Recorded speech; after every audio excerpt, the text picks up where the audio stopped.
Seja bem-vindo ao podcast do Ministério Fronteira. A mensagem que você vai ouvir foi pregada pela pastora Elaine Cruz na nossa igreja na Barra da Tijuca, no Rio de Janeiro. Nossa oração é para que você seja abençoado por essa palavra. Quantos aqui são daquela época em que a gente comprava leite de plástico, num saco plástico, né? Leite de plástico não, leite num saco plástico, colocava para ferver. Quem lembra disso? Tem gente que eu acho que antes, né? Recebia aquela garrafinha de vidro, veio antes. Aí depois a gente ficou feliz quando veio aquele leite que vinha ensacado, que até hoje tem. Até hoje tem. Aí a gente colocava para ferver, lembram disso que tinha que colocar para ferver? Colocava para ferver e ficava do lado do fogão, esperando o leite subir. Quem é jovem não sabe que não tem noção de que a gente está falando. Mas a gente ficava do lado do fogão, esperando o leite ferver. E quando ele fervia, o que acontecia? Vocês lembram? Ele ia subindo. E se você não fosse muito rápido, ou para tirar a leiteira do fogo, nem sei se hoje tem ainda vem de leiteira, ou para tirar a leiteira do fogo, ou para apagar o fogo, às vezes a gente apagava e não dava tempo, ele continuava subindo. E aí caía no fogão, aí tinha que limpar fogão, limpar a boca de fogão. Já fiz muito isso. De ficar olhando, sempre tinha aquela questão da mãe que colocava no fogo, falava, fulana, olha o leite para mim, e a gente ficava ali olhando o leite rapidinho, era só tirar o olho do leite e o leite entornava. Hoje o tema da nossa pregação é exatamente esse: não deixe o leite derramar. Mas eu não vou falar sobre leite, mas eu vou falar sobre algumas situações em que a gente está olhando e a gente não percebe e o nosso leite pode derramar. Na realidade, eu vou falar sobre uma passagem que eu acho muito interessante na Bíblia, que está dentro do contexto do reino de Davi. Vamos lembrar que Davi viveu entre o ano 1055 até 985 a.C., Ele se torna rei aos 30 anos de idade e ele reina durante 40 anos. Quando ele estava com cerca de 50 anos, ele conhece Betseba. E aí, a partir desse relacionamento com Betseba, que depois ele se casa com Betseba, mas a partir desse relacionamento a gente vê uma série de problemas acontecendo na família dele. Ele tem primeiro a sua filha Tamar, que acaba sendo estuprada pelo meio-irmão chamado Amnon. Amnon depois acaba sendo assassinado pelo seu meio-irmão chamado Absalão. Absalão, depois que mata o seu irmão, acaba fugindo do palácio, passa um tempo longe do rei Davi, mas esse afastamento faz com que Absalão comece a convocar o povo contra o seu pai, a ponto dele expulsar Davi de Jerusalém, do trono, do palácio, ocupar esse espaço. Davi fica fugido, Absalão acaba sendo perseguido, Absalão acaba morrendo, ele na realidade fugindo dos soldados de Davi. Ele tinha um cabelo muito grande, muito encaracolado, ele fica preso, ele acaba numa árvore, o seu cabelo fica preso numa árvore, ele acaba morrendo enforcado. Davi chora a morte de Absalão, volta para Jerusalém, mas o exemplo de Absalão, que era filho de Davi, acaba gerando uma série de outros, vamos dizer assim, de outras pessoas querendo fazer a mesma coisa. E uma delas é um homem chamado Seba, que era da tribo de Benjamim. Ele se levanta contra Davi e tenta tomar o reino de Davi. 2 Samuel 21, fala sobre Seba, apresenta Seba dizendo assim: também estava lá um desordeiro chamado Seba, filho de Bicri, de Benjamim, isso é, da tribo de Benjamim. Ele tocou a trombeta e gritou: não temos parte alguma com Davi, nenhuma herança com o filho de Jessé. Para casa todos, ó Israel. Esse homem se levanta contra Davi, não aceita o reinado de Davi, e a Bíblia mostra que ele começou a viajar por várias cidades, falando mal de Davi. Davi então chama Joabe, que era o seu chefe dos exércitos e um grande amigo, um homem de confiança, que junto com Abissai, que era irmão de Joabe, passam a perseguir Seba. E aí, nós entramos na parte do texto bíblico, 2 Samuel 20, 14 a 22, que diz assim: Seba atravessou todas as tribos de Israel e chegou até Abel, Bet-Maaca, e todos os bicritas se reuniram para segui-lo. O exército de Joabe veio e cercou Seba em Abel, Bet-Maaca. Eles construíram contra a cidade uma rampa que chegou até a muralha externa. Vamos lembrar que naquela época as cidades, a grande maioria, tinham uma muralha externa e uma muralha interna. Geralmente eram duas muralhas. Chegou até a muralha externa. Quando o exército de Joabe estava para derrubar a muralha, uma mulher sábia gritou da cidade: ouçam, digam a Joabe que venha aqui para que eu fale com ele. Quando ele se aproximou, a mulher perguntou: tu és Joabe? Ele respondeu: sim. Ela disse: ouve o que a tua serva tem para dizer-te. Estou ouvindo, disse Joabe. E ela prosseguiu: antigamente se dizia, peça conselho na cidade de Abel, e isso resolvia a questão. Nós somos pacíficos e fiéis em Israel. Tu procuras destruir uma cidade que é mãe em Israel. Por que queres arruinar a herança do Senhor? Respondeu Joabe: longe de mim uma coisa dessa, longe de mim arruinar e destruir essa cidade. Não é esse o problema. Mas um homem chamado Seba, filho de Bicre, dos montes de Efraim, rebelou-se contra o rei Davi. Entregue-me esse homem e iremos embora. A mulher disse a Joabe: a cabeça dele te será jogada do alto da muralha. Então a mulher foi falar com todo o povo, dando o seu sábio conselho. E eles cortaram a cabeça de Seba, filho de Bicre, e a jogaram para Joabe. Ele tocou a trombeta e seus homens se dispersaram, abandonaram o cerco da cidade e cada um voltou para a sua casa. E Joabe voltou ao rei em Jerusalém.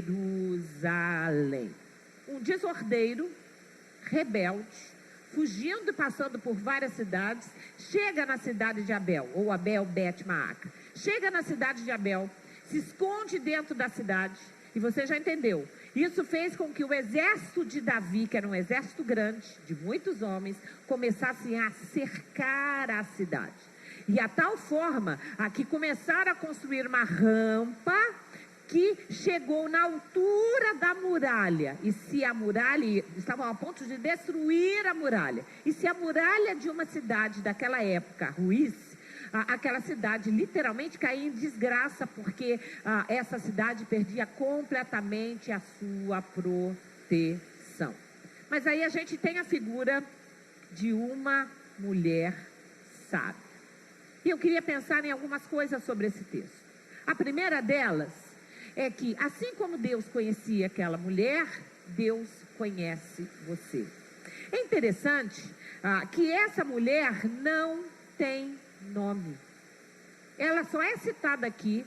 A gente não tem nenhuma informação sobre ela. A Bíblia não diz se ela era mãe, se ela era, qual era a idade dela, se ela era uma jovem, se ela era uma senhora, se ela era uma avó, de quem ela era a esposa. A Bíblia não traz nenhuma referência sobre ela. O que a gente sabe é o que a Bíblia diz, que era uma mulher, mas ela está registrada na Bíblia Sagrada. Hoje em dia as pessoas correm muito atrás dos famosos 15 minutos de fama. Chega a ser irritante, às vezes a gente vê o quanto as pessoas querem fazer de tudo para se tornarem conhecidas, para se tornarem famosas, para serem vistas, para serem encontradas, para ter o que dizer. Mas é impressionante quando a gente olha esse texto e a gente olha essa mulher que mudou a história daquela cidade e que está registrada na Bíblia Sagrada. E aí quando a gente ouve falar de uma mulher que nem nome tem na Bíblia, mas que fez tanto por uma cidade, eu fico pensando, se a gente conseguir salvar a nossa casa, a nossa família e as pessoas que a gente ama, a gente tem tudo para levantar as mãos e dar glória a Deus. Essa mulher não estava preocupada em se fazer famosa. Na realidade, como mulher, ela já foi muito corajosa de chegar na muralha e mandar chamar o homem mais importante depois de Davi naquela época, que era Joabe. Mas ela vai com uma intrepidez, com uma coragem, ela chega na muralha e pergunta e manda chamar Joabe e decide com ele o que haveria de acontecer com a cidade. Mas uma outra coisa para a gente pensar é como Deus adjetiva a mim e a você. Porque Deus adjetivou essa mulher. A despeito da gente não ter o nome dela, ela é colocada na Bíblia como uma mulher sábia. Então, uma mulher sábia. E eu fico pensando, quando Deus olha para mim, como é que Ele vê a Elaine? Como é que Ele vê cada um de nós? Porque, querendo ou não, todos nós, desde que nascemos, recebemos adjetivos. Desde que nascemos. É feinho ou é bonitinho? Né? É uma criança boazinha ou uma criança enjoada? É uma criança que come bem ou uma criança enjoada para comer? É ou não é? É uma criança inteligente ou burrinha?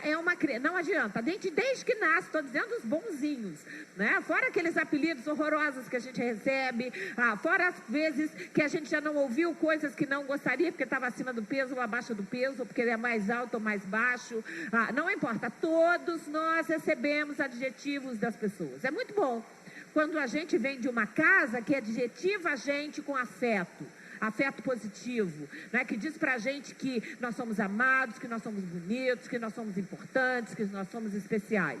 Tem muita gente que vem de lares aonde ouviu completamente o oposto disso, que não ia dar para nada, que não serve para nada, que não é nada na vida, né? E as pessoas nos adjetivam e vão continuar nos adjetivando, queremos nós ou não. Vai ter muita gente que pode achar a gente simpático, por mais simpáticos que nós possamos ser. Mas vai ter sempre aquela pessoa que vai falar, não acho que a Elaine é antipática. E aí eu não posso fazer nada às vezes. Né? Por mais que a gente tente, as pessoas acham que tem o direito de adjetivar, de dizer fulano é bonito, é feio, é velho, é magro, é gordo, é isso, aquilo. As pessoas nos adjetivam. Isso pode preocupar muita gente. Mas, sem dúvida alguma, claro que como o Álvaro me adjetiva é importante, como os meus filhos me adjetivam é importante a gente saber as pessoas que a gente ama, o que elas falam sobre a gente, o que elas pensam sobre a gente, e aí a gente se repensa também dentro dessa adjetivação, mas sem dúvida alguma, como Deus nos adjetiva é o mais importante. O que Deus vê quando olha para mim e quando olha para você? Deus nos vê como pessoas sábias? Ou Deus nos vê como pessoas imaturas? Deus nos vê como arrogantes, orgulhosos, prepotentes? Deus nos vê como pessoas que são muito simpáticos, muito risões, mas na realidade não tem assim tanta bondade? Deus nos vê como pessoas, como muita gente busca aí, né? Trincada, malhada, sarada, mas sem coração na obra de Deus? Ou Deus olha para nós e vê paz, vê alegria, vê sabedoria, vê honradez, porque dentro daquilo que Deus nos vê, ou a partir daquilo que Deus nos vê, é que nós seremos ou não conhecidos por Deus. Deus vai levar quem é filho. Deus vai levar para o céu aquelas pessoas que Ele conhece, porque nós somos parecidos com eles. E é importante a gente pensar, essa mulher, volta a dizer, não tem nome, mas ela tem um adjetivo, e não só o adjetivo, ela tem comportamentos que por si só já iam adjetivar a sua vida. Deus sabe quem é você e quem sou eu. A gente pode, aqui na igreja, aonde a gente anda, a gente se posicionar ou vestir coisas que as pessoas possam olhar para a gente e pensar assim, nossa, parece importante, parece bem educado, parece elegante, parece bonito, não importa. Mas a verdade é que Deus sabe quem nós realmente somos. E às vezes a gente tem que pensar, aquilo que eu de fato sou, que Deus conhece, a partir da graça de Jesus Cristo na cruz do Calvário, isso me garante o céu. Os nossos comportamentos, as nossas atitudes provam que somos pessoas que vamos aos céus, que somos filhos de Deus. Isso a gente tem que pensar. Mas uma coisa que a gente percebe é que essa mulher, ela deixa muito claro que ela servia ao Deus de Israel. E uma coisa que a gente precisa é pertencer ao povo de Deus. Essa mulher diz, olha, eu pertenço ao povo de Deus. Vocês vêm buscar conselhos aqui, vocês vão destruir a herança do Senhor?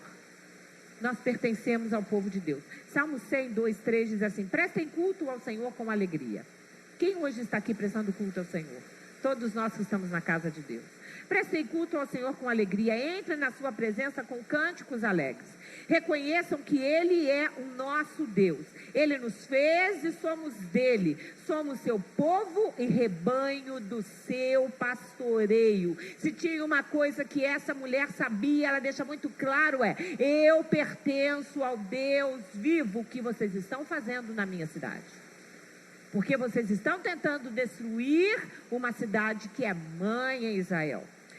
Um quarto ponto importante, que a gente precisa sempre estar ciente de que nós pertencemos a Deus, não por merecimento, não por nascimento, mas por adoção, a partir do novo nascimento em Cristo Jesus. João 1, 12, 13 diz assim, aos que o receberam, aos que creram no seu nome, quantos aqui o receberam e creram no seu nome?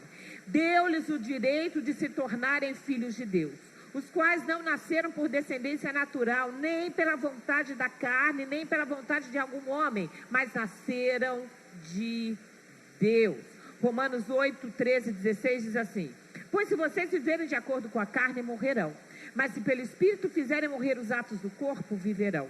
Porque todos os que são guiados pelo Espírito de Deus são filhos de Deus. Pois vocês não receberam um espírito que os escravize, para novamente temer, mas receberam um espírito que os adota como filhos, por meio do qual chamamos Abba, Pai, isso é paizinho. O próprio Espírito testifica ao nosso espírito de que somos filhos de Deus. Uma mulher sábia, que não tem nome, mas que sabia a quem ela pertencia. Agora, uma coisa importante que a gente também precisa aprender precisamos aprender a agir quando cercados. Essa mulher estava em casa, certamente era uma pessoa íntegra, tanto que a Bíblia diz que ela negocia com Joabe, ela entra na cidade e ouvir uma mulher dando conselho, naquela época, dificílimo. Mas ela chega na cidade, ela dá conselho à cidade, ela faz com que os homens da cidade saiam pela cidade à busca de Seba, a ponto deles cortarem a cabeça de Seba e jogarem a cabeça dele pela muralha. E os bicrianos da família dele ainda estavam com ele. Então não foi uma coisa, não era uma tarefa fácil. Mas uma mulher que foi corajosa e que percebeu que precisava agir quando estava sendo cercado. Preste atenção que o exército havia cercado a cidade. Vamos nos lembrar que o rebanho, que era carne, ficava do lado de fora. A água ficava do lado de fora. Uma cidade cercada, além de não entrar ninguém, não entrava mercadoria, não entrava comida. E não foi um cerco de um dia só. Porque o exército começou a construir uma rampa. E a gente não está falando de uma construção rápida. Construir uma rampa que tinha que ser muito longa, porque as muralhas eram altas, para que chegasse na altura das muralhas.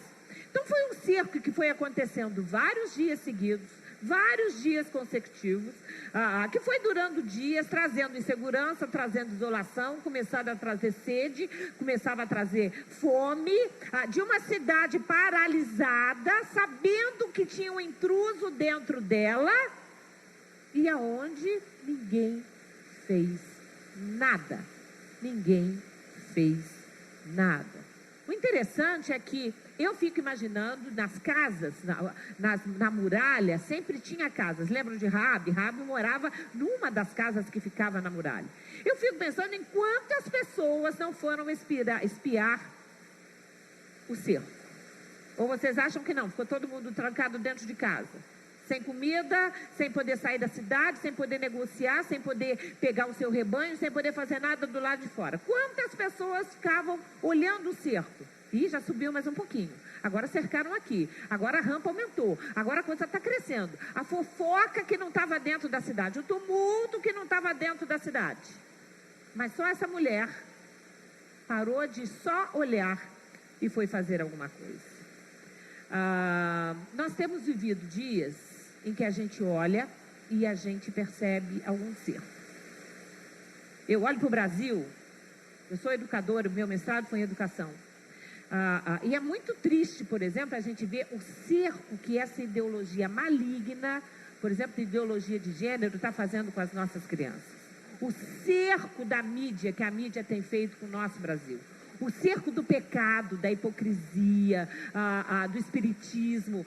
E a gente, eu não sei vocês, mas eu olho às vezes para a sociedade, a gente olha para algumas coisas e fica pensando, o cerco está fechando, Satanás não tem mais artifícios não. Hoje ele joga de modo aberto, qualquer filme, seriado, é tudo aberto. Qualquer filme, o mais inocente que você vai ver, tem uma cena de um grupo fumando maconha como se fosse a coisa mais simples, um outro grupo fazendo sexo fora do casamento como se fosse uma coisa natural. E essas ideologias, esses conceitos, esses valores estão cercando a nossa vida, estão cercando a nossa família. Quando você vê um vídeo de 2 professores segurando um menino e uma professora à força passando batom na boca de um garoto de 4, 5 anos, o garoto chorando, isso causa revolta, porque isso aconteceu em escola pública do nosso Brasil.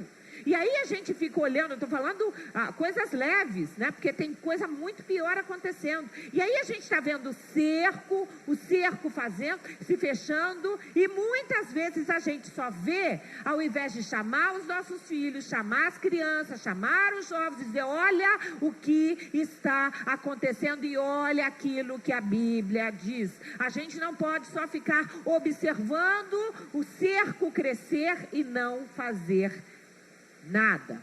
Muitos muros se levantam, muitos cercos se levantam, tentando provocar discussão entre família, colocando pai contra o filho, filho contra pai, afastando pessoas da igreja. É impressionante como Satanás faz exatamente assim. Satanás não faz nada tudo rápido de uma vez, é devagarzinho. É devagarzinho que aquele filho começa a ficar distante, é devagarzinho que aquele casal começa a não conversar mais como conversava, é devagarzinho que dentro de um casamento o sexo conjugal vai cedendo espaço, e aí um vai dormir num canto, o outro vai dormir no outro. É devagarzinho que as coisas vão acontecendo. O cerco, a rampa, a construção não começou de uma hora para outra. Ela foi crescendo devagar, ela foi crescendo devagar, ela foi crescendo devagar, e Satanás vai fazendo isso. Ele vai tentando nos intimidar. Por isso que a Bíblia diz, resisti ao diabo e ele fugirá de vós. Se ele vier para cercar e a gente começar a andar para trás, e a gente começar a ceder, e a gente começar a não ler mais, a não vir mais à igreja, a se preocupar mais com Deus, a deixar o casamento para lá, a gente acaba, sem perceber, cedendo espaços para ele. Pode ser que ele consiga fazer o nosso leite derramar, pode ser que ele consiga quebrar a nossa muralha. Satanás tenta nos intimidar, colocando mensagens negativas na cabeça da gente, fazendo a gente pensar que a gente não é capaz, fazendo a gente achar que não vai conseguir. Mas tudo isso são cercos que ele vai armando, são armadilhas que ele vai criando, mas que a gente precisa estar atento. Muitas vezes calando os nossos lábios. E aí tem gente que não louva mais, não canta mais, não diz mais aos filhos o que tem que dizer, não ensina mais como tem que ensinar. Cercos que vão se armando ao nosso lado. Nós cantamos aqui, quando eu penso que estou cercado por ti. E exatamente assim. Satanás tenta nos cercar Algumas pessoas tentam nos cercar, outros tentam matar a nossa fé, outros tentam alcançar os nossos filhos, mas o que a gente precisa crer o tempo inteiro, que há anjos de Deus nos cercando. Quando pensam que estou cercado,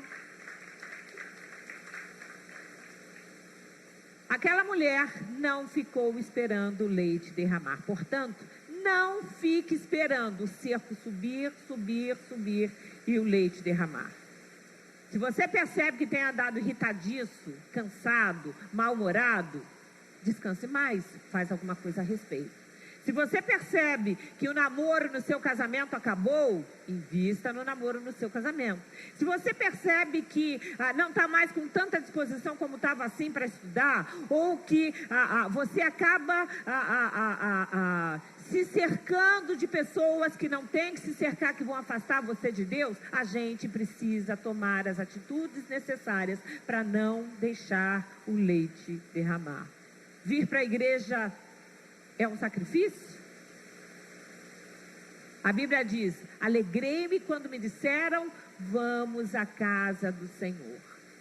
A gente precisa hierarquizar as nossas prioridades e saber o seguinte: isso aqui eu não vou entregar. A vida cristã, a Bíblia diz que o reino de Deus é tomado à força. É tomado à força.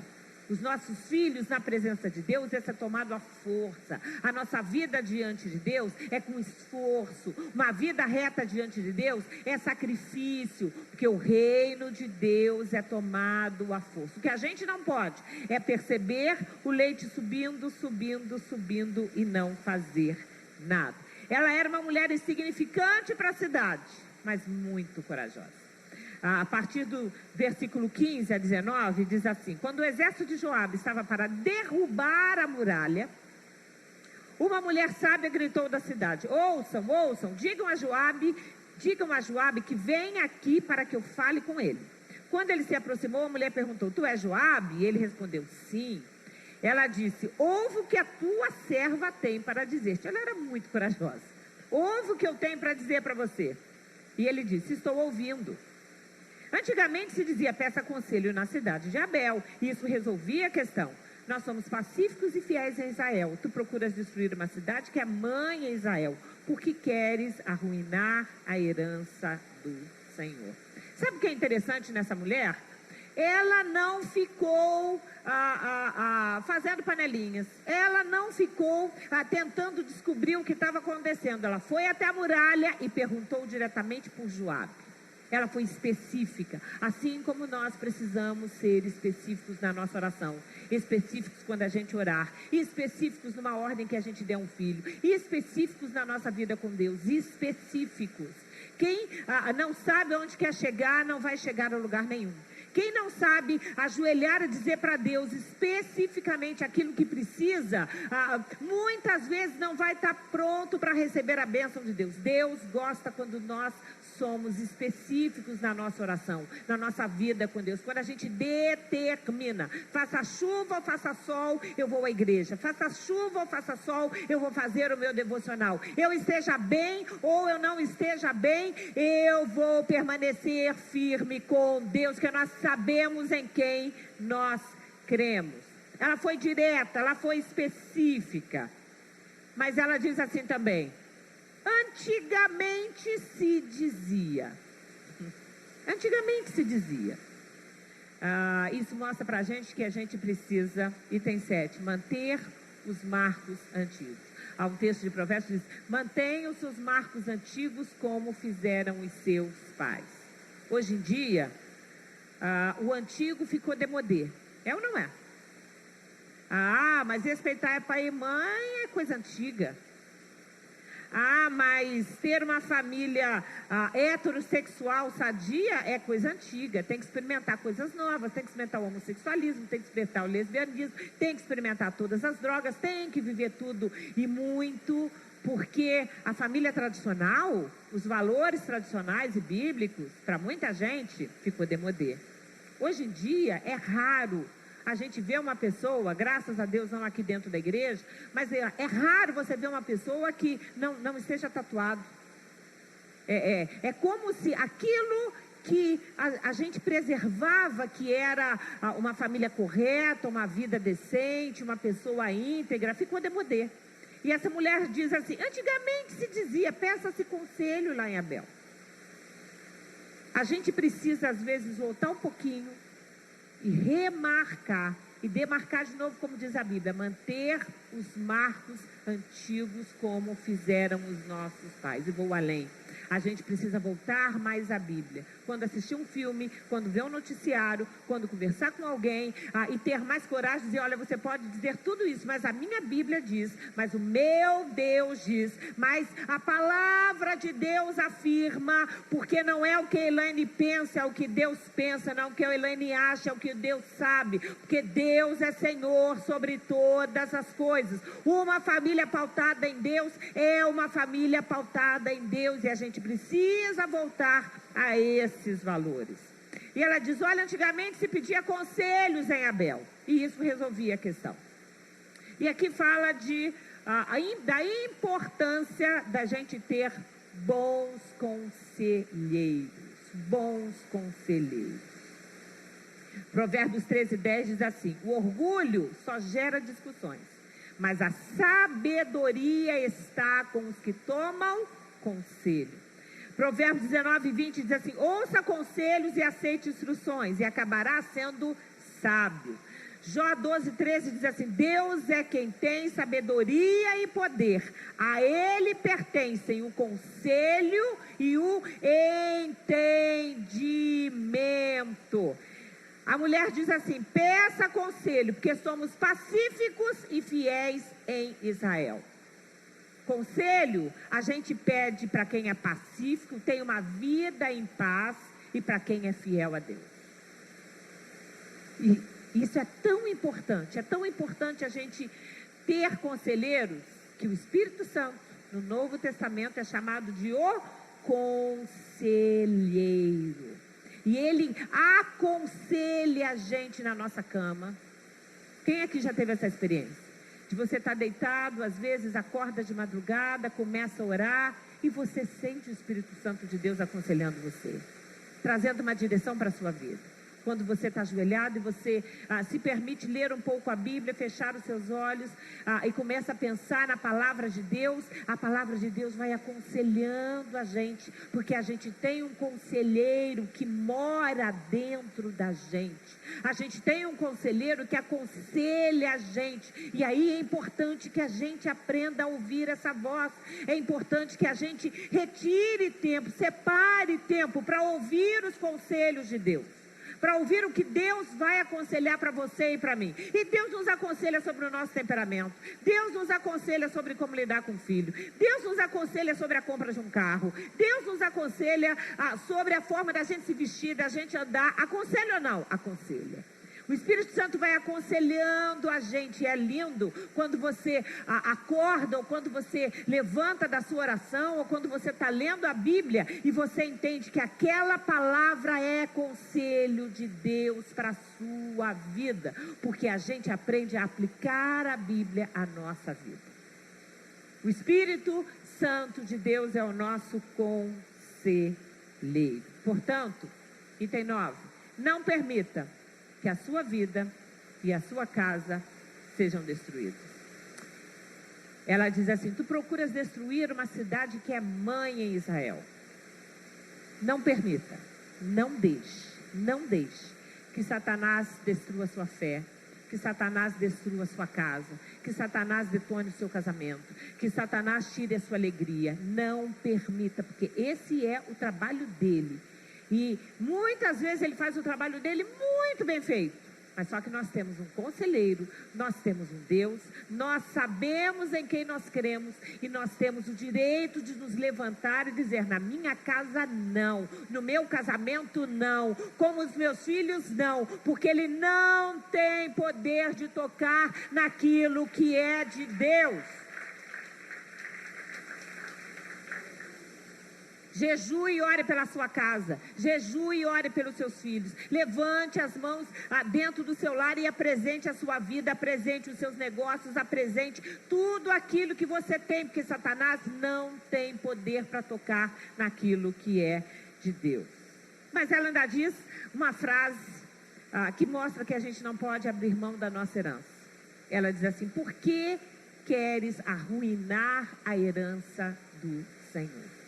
Se tem uma coisa que a Bíblia diz que nós somos, é herdeiros de Deus. E que nós temos por herança, porque somos nascidos de Deus, porque somos filhos de Deus, nós temos por herança todas as promessas de Deus. E aí, quando a gente olha a Bíblia tem uma imensidão de promessas, de guarda, de proteção, de amparo, da gente poder viver o melhor dessa vida, que a nossa casa servirá ao Senhor. Nós temos uma série de promessas, e eu só quero ler algumas, que estão lá no Salmo 91, eu gosto muito desse Salmo. Salmo 91, de 1 a 12, que fala sobre aquele que está escondido em Deus. Que diz assim: aquele que habita no abrigo do Altíssimo e descansa à sombra do Todo-Poderoso, pode dizer ao Senhor: tu és o meu refúgio e a minha fortaleza, o meu Deus em quem confio. Ele o livrará do laço do caçador e do veneno mortal. Ele o cobrirá com as suas penas, e sobre as suas asas você encontrará refúgio. A fidelidade dele será o seu escudo protetor. Você não temerá o pavor da noite, nem a flecha que voe de dia, nem a peste que se move sorrateira nas trevas, nem a praga que devasta ao meio-dia. A hora que for, nós estaremos protegidos pelo Senhor. 1.000 poderão cair ao seu lado, 10.000 à sua direita, mas nada o atingirá. Você pode dizer amém? São promessas de Deus. Você simplesmente olhará e verá o castigo dos ímpios. Se fizer do Altíssimo seu refúgio, nenhum mal o atingirá. Eu digo amém. Você pode dizer amém? Desgraça alguma chegará à sua casa, porque a seus anjos ele dará ordens a seu respeito, para que o protejam em todos os seus caminhos. Com as suas mãos eles o segurarão, para que você não tropece em alguma pedra. O texto segue. A Bíblia é cheia de promessas de Deus. Quem é Seba? Quem é o exército, da onde for, não podem destruir a herança do Senhor. A Bíblia diz que os nossos filhos são herança do Senhor. A Bíblia diz que nós somos herdeiros e co-herdeiros em Cristo Jesus. Portanto, não entregue a sua herança. Não abra mão das promessas de Deus. Firma a sua vida diante de Deus. Nós temos heranças e bens e promessas de Deus a viver nessa terra. E ainda temos o nosso nome escrito no livro da vida. A promessa de uma vida eterna com Deus. De um céu onde não há pecado, onde não há dor, onde não há choro, onde não há nenhum tipo de sofrimento, aonde haveremos de viver para sempre com o Senhor.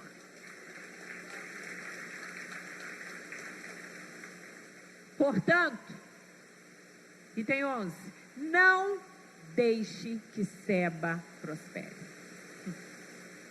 Não deixe. Seba era um homem, mas Seba na nossa vida pode ser qualquer coisa. Seba entrou numa cidade, ficou escondidinho, era mais um, misturado no povo. Ele não era diferente, era o mesmo povo, era todo mundo israelita. Então ele era parecido, não tinha nada de diferente no seu visual. Ele entrou, ficou escondido, trouxe um monte de inimigos com ele, que também se infiltraram dentro da cidade. Aí a cidade foi cercada, a ponto de ser quase destruída, se não fosse a ação dessa mulher. A Bíblia diz que Seba era um desordeiro. Essa é a expressão que a Bíblia usa para classificar Seba. E se tem alguém que é desordeiro e que tenta entrar na nossa fortaleza mental, na nossa fortaleza sentimental, que tenta entrar dentro de um casamento, que tenta entrar muitas vezes no seio de uma família, é um outro desordeiro que se chama Satanás. Tal como Seba, ele entra devagarzinho, fica escondido, fica escondido. E se a gente não tomar cuidado, a gente nunca corta a cabeça dele. Ele vai ganhando força, cada vez vai chegando mais ajudantes, mais bicrianos, e vai entrando, e vai entrando. E se aquela mulher não tivesse agido, o exército ia invadir a cidade e ia matar a quem encontrasse pela frente. E aí minha pergunta para você hoje é: quem tem entrado na sua fortaleza mental? Que tipo de pensamentos tem passado pela sua cabeça? Que tipo de sentimentos tem estado aí dentro? E você percebe o seguinte: isso tem tirado a minha paz, isso tem tirado a minha alegria, isso tem me feito desanimar na fé. A gente precisa prestar muita atenção naquilo que a gente pensa. A gente precisa prestar muita atenção naquilo que a gente sente. A gente não pode perder a salvação por conta de coisas pequenas, que às vezes se escondem e que vão tirando a paz da gente sem a gente saber por quê. Vocês devem se lembrar aqui do testemunho da Pamela, que quando nasceu, ficou na UTI, teve toda aquela questão, e aí quando foi para casa, nós começamos a chamá-la de gatinha. Esse é um testemunho para mim, assim, que marcou muito a minha vida. Mãe de primeira viagem, e aí a Pamela veio do hospital, depois saiu da UTI e chorava, e ranheta, e reclamando, e aquela questão toda. E aí o mês passou, o segundo mês passou, o terceiro mês passou, o quarto mês passou, o sétimo mês passou, e eu olhava para a Pamela enjoada e reclamando, sem entender porquê. E eu lembro que nós fizemos jejum, oramos a Deus, buscando a Deus. Uma noite eu trabalhava, cheguei do trabalho, a babá falando: olha, ela hoje passou um dia muito difícil, e eu lembro que eu fui orar a Deus.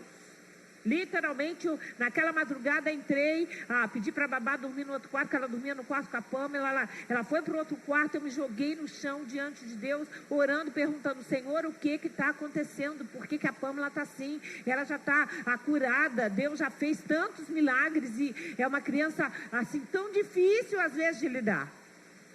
E eu ouvi Deus falar comigo: eu não te dei uma gata, eu te dei uma cordeira. Um apelido, uma forma carinhosa de chamar a Pamela de gatinha. Por isso, quando eu ouço alguém falar: uma gatinha, eu fico quieta, né? Porque não é toda hora que você vai dizer, e às vezes é coisa de Deus com a gente. Mudou completamente. E aí a gente combinou lá em casa: não vamos mais, vamos chamar de Pamela, vamos chamar de princesa, vamos mudar o tratamento.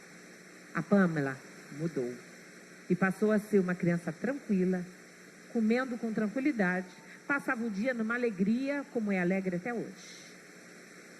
Era um Seba,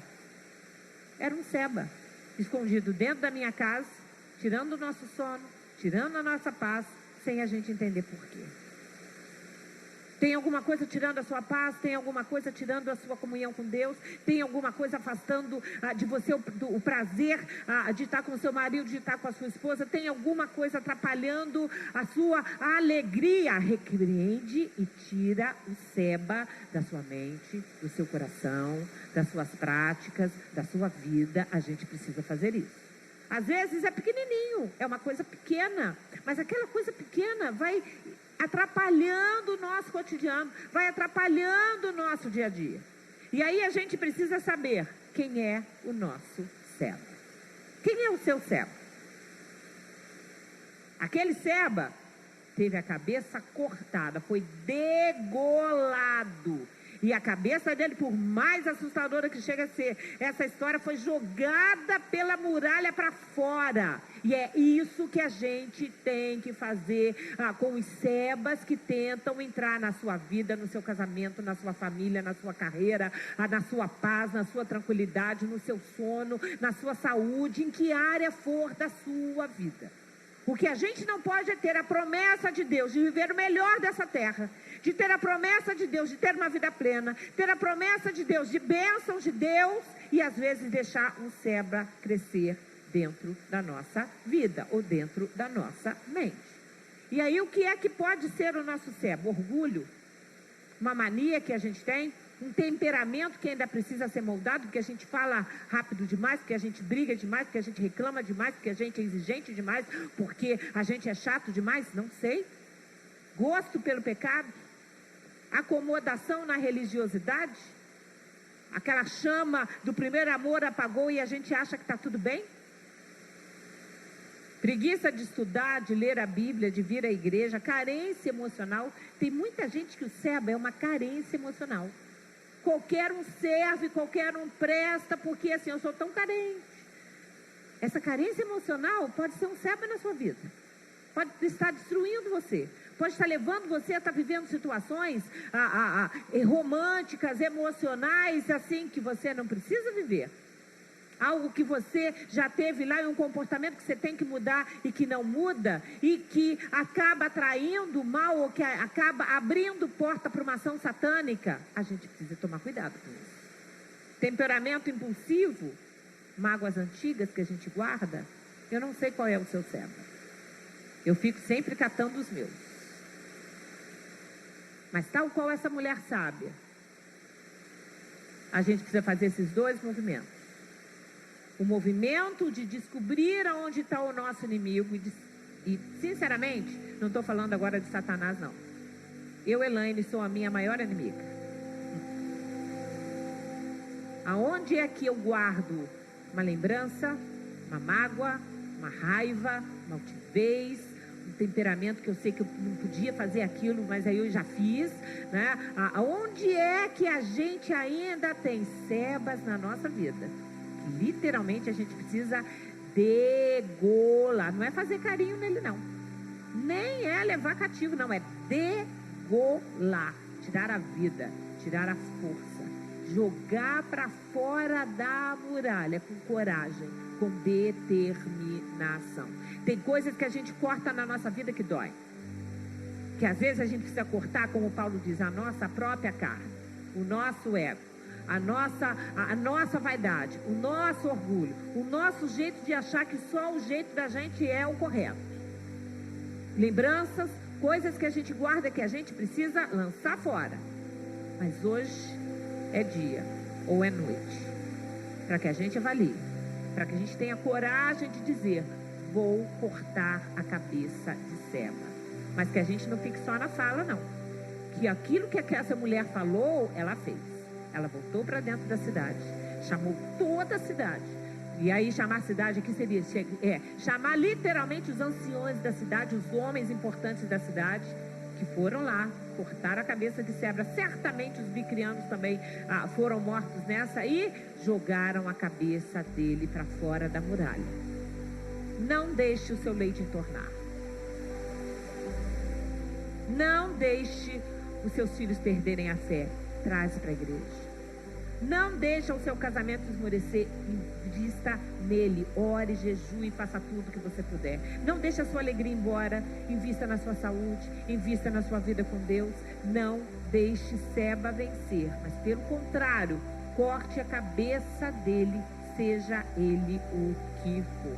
Você entendeu isso? Pode dizer amém?